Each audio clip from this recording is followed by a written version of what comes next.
Hello everyone. For those who know me, welcome to my YouTube channel. And for those who are new here, let me introduce myself. I'm Jyoti Bajaj, a casting coordinator from Mumbai. मैं एक casting coordinator हूँ. जैसे कि मैंने आपको already बताया है, एक कास्टिंग कोऑर्डिनेटर क्या होता है ये आपको जानना बहुत ज़रूरी है. Casting director and casting coordinator में बहुत फ़र्क है.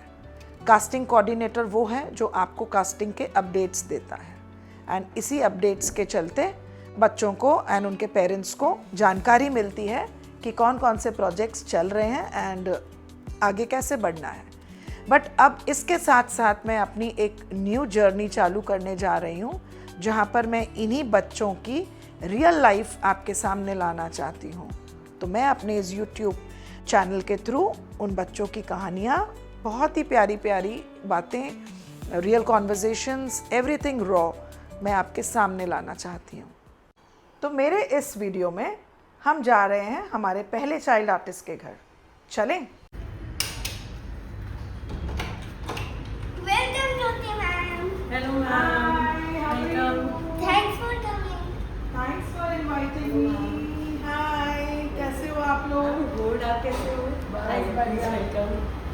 तो आज हमारे साथ हैं श्रव्या, जो कि एक चाइल्ड एक्टर है, और मैं आज इनसे कुछ क्वेश्चंस पूछूंगी और ये मुझे जवाब देंगे. बट इससे पहले मैं श्रव्या को ये पूछना चाहूँगी कि श्रव्या, क्या आप मुझे जानते हो? मैं कौन हूँ? आप कास्टिंग कोऑर्डिनेटर हो. ओके, तो कास्टिंग कोऑर्डिनेटर क्या होता है? आपको पता है ये? मुझे पहले नहीं पता था, पर मेरी मम्मा ने बताया कि कास्टिंग कोऑर्डिनेटर वो होता है जो आपको सारे ऑडिशंस का अपडेट देता है. जैसे कि जैसे मानो हॉर्लिक्स का एक ऑडिशन आया तो आप उनको बता देते हो कि हॉर्लिक्स का ऑडिशन आपको ये वाले कोऑर्डिनेटर भेजेंगे, ये वाले भेजेंगे. ओके, तो मतलब आपको अपडेट्स मिलते हैं कि कौन से प्रोजेक्ट्स ऑन है, वो आपको कोऑर्डिनेटर बताते हैं. तो मैं वो कोऑर्डिनेटर हूँ, राइट? तो आपको Yes. पता है, ठीक है. तो आपकी मम्मा ने आपको बिल्कुल सही बताया. तो श्रव्या, आज मैं आपको कुछ चीज़ें पूछूंगी एंड आप मुझे उसका सही जवाब देना. ओके. ठीक है? बिल्कुल जैसा आपको फील होता है. तो श्रव्या, जैसे कि आपने अपना फर्स्ट प्रोजेक्ट क्रैक किया था, वो कौन सा था? एंड मैं जानना चाहूँगी कि जब आप उसके लिए शूट पे गए तो आपका एक्सपीरियंस कैसा था? मेरा एक्सपीरियंस बहुत अच्छा था. और आपको तो ये पता ही है कि मेरी फर्स्ट एड सर्फ एक्सेल थी, क्योंकि आप ही से ही तो मुझे मिला था वो. आपने हमें अपडेट किया कि सर्फ एक्सेल है. तो फिर पापा, मैं और मम्मा हमारे पास वाले पार्क में गए और फिर हमने शूट किया. और जब वो डायरेक्टर को अच्छा किया तो उन्होंने मुझे लॉक कर दिया. यस, मुझे आ गया था that Shravya is been locked for Surf Excel. मुझे भी बहुत अच्छा लगा था, क्योंकि मेरे लिए आपका वो पहला शूट था. जब मेरे थ्रू बच्चे फर्स्ट प्रोजेक्ट पे लॉक होते हैं तो मुझे भी उतनी ही खुशी होती है. फिर मैंने आपको अपडेट किया कि भाई आपने शूट पे जाना है. तो अभी मैं थोड़ा सा वहाँ का एक्सपीरियंस जानना चाहूँगी, क्योंकि आपका पहला प्रोजेक्ट था. तो आपको कैसी फीलिंग आई? आपने क्या क्या चीज़ें वहाँ एक्सपीरियंस की? आपको पता है, जब वहाँ पे मैं गया तो मुझे ये भी पता चला कि वो एक बड़े से क्रिकेट फील्ड भी था. मैंने पहली बार डायरेक्टर को भी देखा. मैंने बड़ा सा एक कैमरा भी देखा जिसमें सारी चीज़ें रिकॉर्ड करते, फिर वो एडिट करके ऐड को रिलीज करते. और मैंने पहली बार एक वैनिटी भी देखी जिसमें वॉशरूम भी था, एसी भी था और एक बहुत बड़ा सा एक काउच भी था और टेबल भी. तो ओवरऑल आपका एक्सपीरियंस बहुत अच्छा रहा, और शायद ये करने के बाद आपको लगा होगा कि अब तो मुझे और बहुत सारे प्रोजेक्ट्स करने हैं. तो उसके बाद आपने कंटिन्यू ऑडिशंस देने शुरू कर दिए, राइट? Yeah. अब मुझे बताओ, जब मम्मा आपको ऑडिशंस देने के लिए कहती हैं तो वो टाइम पर आपका खुद का इंटरेस्ट होता है कि आप फोर्सफुली करते हो? फोर्सफुली की तो बात नहीं है. मेरा तो इंटरेस्ट है, मेरा तो पैशन है, तो मेरा तो इंटरेस्ट ही बनता है उसमें. और ऐसा कभी कभार मेरा ऐसा भी होता है कि मेरा एक ऑडिशन था सीरीज का जिसमें 90s का पूर दिखाना था. तो मैंने बोला कि मुझे नहीं करना, मैं तो पूर बनूंगा इसमें. फिर मम्मी ने बोला कि फिर शाहरुख खान ने तो खुद को गंजा कर लिया था एक शूट के लिए, तो फिर उन्होंने मुझे मोटिवेशन दी. फिर मैंने उसको अच्छे से किया, पर मैं लॉक नहीं हुआ. तो कोई बात नहीं, उसके बाद तो शायद आपने और बहुत सारे शूट्स कर लिए। क्या आप कुछ बताना चाहोगे कि आपने कौन कौन सा काम किया है अभी तक? मैंने सर्फ एक्सेल का की है, एक और सर्फ एक्सेल का की है, और Britannia, IndusInd bank, Dettol, smart बाजार, माधुरी मैंने आपको दीक्षित मैम रिसेंटली के साथ। पार्ले जी में भी देखा था। पार्ले जी भी करी है मैंने, जिस पे 3.3 करोड़ व्यूज गए हुए हैं अभी तक। वाओ, वो तो बहुत अच्छी बात है। और आपने कोई मूवी भी की है अभी? मैंने दरवाजा मूवी करी है सिद्धांत चतुर्वेदी सर के साथ, वमिका गप्पी दीदी के साथ और जया मैम के साथ। I are always thankful to you because आप ही की तरफ से हमने मेरी फर्स्ट एड की थी, and first is always special. Thank you, God bless you. अभी आप मुझे एक बात बताओ कि जब आपको कोई स्क्रिप्ट आती है, ठीक है, तो वो स्क्रिप्ट को आप कैसे प्रिपेयर करते हो? मेरी मम्मा उस स्क्रिप्ट की लाइंस को पढ़ती है और फिर वो उसके जैसे, अगर मुझे सैड होके बोलना है तो वो उसी वे में बोलती है जिस वे में मुझे तब बोलना होता है, तो वो बोल के दिखाती है, फिर मैं बोलता हूँ और फिर वो बोलती है यस ऐसे ही देना है। वो आपको इमोशंस बताती हैं कि वो हैप्पी वाला है या सैड वाला है या एंगर वाला है, तो आप उस हिसाब से परफॉर्म करते हो, राइट? Yes. ओके, तो अब चलो, आप मम्मा ने आपको स्क्रिप्ट समझा दी, आपने स्क्रिप्ट के अकॉर्डिंग ऑडिशन भी दे दिया, एंड यू नो फिर फाइनली आपको पता चलता है कि आपने वो प्रोजेक्ट क्रैक कर लिया, मैसेज आता है श्रव्या इज बीन लॉक्ड। तो जैसे ही आपको पता चलता है कि आप लॉक हो गए हो, तो आप सबसे पहले क्या करते हो? मम्मा और मैं हमेशा एक चीज़ करते हैं कि जब हम लॉक होते हैं, मम्मा के पास मैसेज आता है Shravya is lock for so and so project, okay, for this project. फिर मम्मा बोलती है श्रव्या, चिल्ला के बोलती है, और फिर मैं बाहर से रन करके आता हूँ और फिर मैं बोलता हूँ क्या हुआ, चोट तो नहीं लगी, और स्माइल होती है तो मैं कंफ्यूज हो जाता हूँ कि चोट लगी क्या हुआ। फिर मम्मा बोलती है कि आप तो लॉक हो गए। फिर मम्मा मुझे खींच के सीधा हॉल में लेके जाती है, चाहे लाइट्स ऑन है नहीं है, और फिर हम थैंक यू गॉड पहले करते हैं और फिर उसके बाद नाचने लग जाते हैं। वाओ, ये तो बहुत अच्छी बात है। ठीक है श्रव्या, आपसे बात करके मुझे बहुत अच्छा लगा। ठीक Thank है, you. अब इसके बाद मैं आपकी मम्मा से भी कुछ चीजें पूछना चाहूंगी। एक बात जानना चाहूँगी जो मेरे लिए बहुत इम्पोर्टेंट है कि श्रव्या ने सिर्फ एक्टिंग लाइन में है, तो मुझे पता है स्टडीज़ वगैरह में भी वो बहुत अच्छा है, अच्छा एक्टर भी है, पर ऐसे टाइम पर स्कूल का क्या सपोर्ट रहता है? So actually, this is a very common question and frequently asked question. Like मेरे relatives भी सबसे पहले मुझसे ये पूछते हैं कि how do we cope up with his studies and all. So school is supportive in this case. We have that extra skill post school hours जो है श्रव्या टीचर से कनेक्ट करता है और जो डाउट्स हैं क्लियर होते हैं, न्यू टॉपिक्स हैं वो एक्सप्लेन कर देते हैं। And my job is like I am nutritionist by profession, so I majorly work from home रहता है मेरा।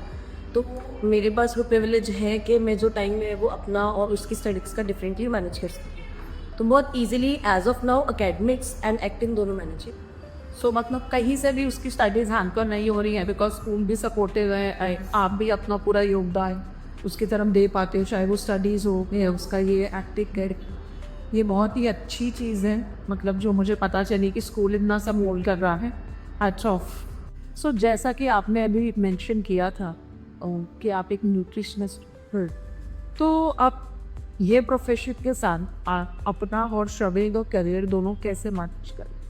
Honestly ma'am, it is not that easy अपना ऑफिस देखना, अपने क्लाइंट्स को मैनेज करना along with his academics and Shravya acting career. It's not that easy but fortunately my job allows me कि मैं कहीं पे भी I can work from that place, plus I am having the support of my husband, so I am blessed with a good team. So अभी as of now everything is manageable, but as it is not that easy जो दिखता है, but बदल चीज़ें easy तो नहीं होती बल्कि डायरेक्टली, बट हम उसको ईजी बनाते हैं बिकॉज हर चीज़ इस आपको मैनेज कर दी होते हैं। Being a mother I guess आप अपना पूरा 100% दे रहे हो, एंड आपके हस्बैंड भी आपको बहुत सपोर्ट सर। सो एक आईटी एक all it's a very good team, एक दूसरे को सपोर्ट है, एंड आई एम श्योर अगर ऐसा सपोर्ट रहेगा तो श्रव्या बहुत ही आगे रहेगी। I still remember we have I think 170 auditions हम दे चुके हैं till now. So idea repeat number hits. मेरे ख्याल से गुना आदिश्य वेले के बाद फिर आप कोई मोटिवेशन फील थी शायद मुझसे मैंने आपको कुछ कम भाई मोटिवेशन मुझे एक्चुअली आपसे जब हमने फर्स्ट जिप एक्सेल क्रैक किया था उससे मैंने शायद हम 68 to 70 ऑडिशंस दे चुके थे and then we crack Surf Excel correct for the first time. तो I still remember you words के there is something big which is you know in the process जो शोभे के पास आना है. इसलिए ये छोटे आपके स्टेप्स है जो आप कवर कर रहे हो, आपको एक बिग उस पर जाना है प्लेटफॉर्म पे. And when we crack Surf excel हमें उस टाइम तक नहीं पता था that Shobhe is going to lead in that particular act जो कि ऑन द स्पॉट डिसाइड हुआ था. But yes for that I think आपका बहुत मेजर कॉन्ट्रीब्यूशन रहा है क्योंकि एक दो पॉइंट पे आते आप थोड़ा सा डिमोटिवेट हो जाते हो. Like I still remember I asked you कि मैम कहीं पे कोई लूप है, लाइक कहीं इम्प्रूवमेंट प्रॉब्लम तो नहीं है या हम ऑडिशन ठीक से तो नहीं बना रहे हैं. बट आपका फेथ था कि नहीं कुछ बड़ा है जो शोभे के लिए लिखा है. And that was a pan India casting Surf Excel. तो I am sure more than 100 profiles तो गई होंगी जिसमें वो डॉग हुआ. देखो ऑन के राज को बोली कि हमें you must be waiting for that big movie. Actually, it is a theatre release movie. So, and that's one of the major project that is upcoming. तो हम उससे बहुत excited है. ठीक है, अब यही से मेरा एक और सवाल है. जैसा भी किसने शोभिती से क्या कर वो मूवी भी कर रहा है बट रिजेक्शंस भी काफ़ी हुए होंगे. तो उस टाइम पर क्या होता एग्जैक्टली जब पता चलता आपको कि ये रिजेक्ट हो गया हो यू नो. तो श्रव्या उस चीज़ माई रिएक्शन ओके वो श्रव्या उस चीज पहले तो डेफिनेटली ये चीज़ आप ही को पता चलती हो और फिर आप श्रव्या को बताते हैं राइट कि चीज़ें आप कैसे मैनेज करें. So basically as a parent I think जो पेरेंट का रिएक्शन होता है ना वो बच्चे का रिस्पॉन्स होता है. और जिस वे में मैं रिएक्ट करती हूँ to the reaction of the message that you may release your dates for this project जिसके लिए बहुत अच्छा ऑडिशन भी दिया होता है. उनमें होता है कि फाइनल PPM तक है. So now Shravya knows the board process like right after giving the audition there is a shortlisting. Then उसके बाद प्री PPM होती है, दैट पोस्ट फाइनल PPM होती है. तो ही नोज अबाउट दैट. और जब PPM में आप होते हो आपको डेट्स ब्लॉक करनी होती है. लाइक आप ही बोल देते कि बस डेट्स ब्लॉक रखनी है, you are to travel, you are to be prepare. तो ही नोज. तो बट होता क्या है जब को रिजेक्शन आता है तो वो मेरा रिएक्शन देखता है. तो मैं हमेशा बोल रही थी ठीक है यार नहीं हुआ आगे भी बना आएगा या नेक्स्ट कर लेंगे. तो सेम वे में वो रिस्पॉन्स करता है जो मेरा रिएक्शन होगा. तो मेरे हिसाब से उसने कभी वो डिसअपॉइंटमेंट या वो अपसेट ना मैंने कभी नोटिस ही नहीं किया. ये बहुत ही अच्छी बात है बिकॉज आई नो इंडस्ट्री में एक्सेप्टेंस और रिजेक्शन दोनों हैंड इन हैंड जाता है. बट जब एग्जाम डालती है तो बहुत खुश होती है but at the same time जब आपको रिजेक्शन मिलती है तो आप उस रिजेक्शन को ठीक से ले नहीं पाते हो, वो जल्दी से डाइजेस्ट नहीं होता है. But at the same time अगर आप कह रहे हो कि आपने उसको इतना समझा रखा और उसको सारा कुछ से मालूम नहीं है और अगर कोई इतना डीमोटिवेट नहीं होता अभी चीज़ों से, उसे पता है कि चलो ये नहीं तो कुछ हो कुछ और करो नहीं तो कुछ और, तो ये चीज़ डेफिनेटली उसको बहुत आगे लेके जा रही.